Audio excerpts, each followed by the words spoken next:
for many things, for careers to relationships, all of it, of just like, if you're a girl, there's sometimes a limited amount of dreaming that we say that you can do. What do you allow yourself to dream? Like, the media, TV, commercials, movies, magazines. What is that marketing machine telling us that we're supposed to act like? Or what is that? So, but thinking about what are the messages that the media is telling young women? What do they want them to look like, to act like? What are those subtle messages that are, and not subtle, subtle and very loud messages for women? I think for me that was also a moment where I thought, how are women being portrayed, and how do I want to rage against that or push back against that? Or how do you offer another narrative? That it doesn't all have to be this same narrative about what women should look like and act like. And I mean, that's definitely Jasmine's journey. It's been my own personal journey. I mean, size, skin tone, hair texture, it has never been the ideal or the what is uplifted as beauty. In the book, there's that scene where Chelsea talks about, her mom says, Spencer women don't win beauty pageants. And I don't know if I told you, but my mom used to always say that to me. She would say her maiden name was Bazaz, and she would always say, Bazaz women don't win beauty pageants. It was a basketball homecoming court, and my name wasn't on there, but all my friends were. And I remember crying and being like, what was it?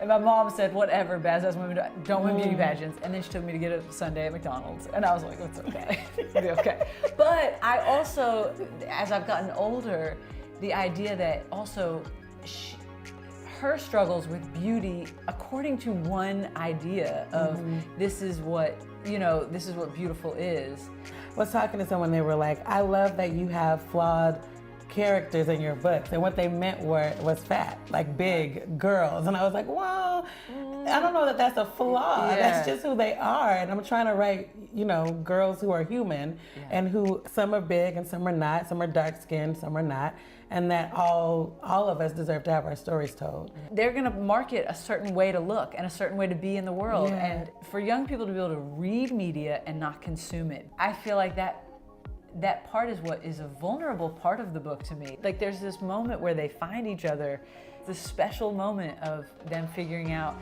like, we can write our own story. That's the thing. It's writing your own story. It's like, okay, maybe I'm not ever gonna see my reflection in a magazine or in mainstream media. That's okay. I will write it myself. I will write my own story.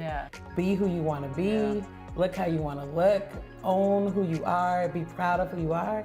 But I took to writing because I felt like I couldn't say that I actually was proud and that I felt beautiful. It was almost like you're not supposed to say that as a big, dark-skinned girl, because everyone thinks you have low self-esteem. And that if they're giving you a compliment, you should feel so grateful for that compliment, because girls like you are not normally beautiful, So I was always pretty for a fat girl, smart for a black girl, that kind of thing. There's actually no disclaimer that needs to be said for how smart I am or how beautiful I am. Let's just give me a compliment or not. I hope that not just girls, but I hope that young people, adults, that if they're feeling inspired, I think just start writing or making art. I think that's a beautiful gift to offer to people, to come to a space where you can just write your story and say who you are. And I think Jasmine and Chelsea love each other for who they are. There's that moment, they're just,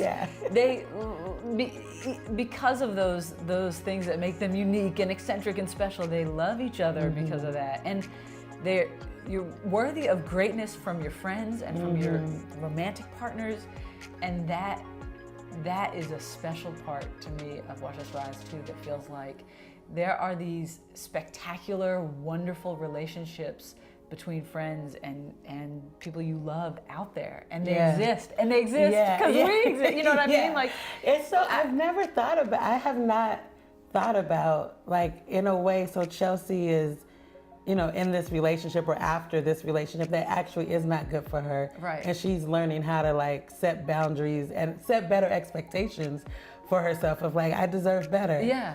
But I think Jasmine is nervous and maybe feeling unworthy of the attention that she's getting from Isaac. I've never thought about that till right now, but I really think because of her weight and because of her skin tone and all the internalized oppression that you grow up with if you're living in that kind of skin, it's almost like, can I want that guy? Can I want the thing that, I do want? Is it okay to want that? And I hope that this kind of, explodes that notion of like, you can dream wild and bold and, kind of go beyond what is expected of you, whatever those constraints are. Like you can push past what you think you have to want, and want what you really want.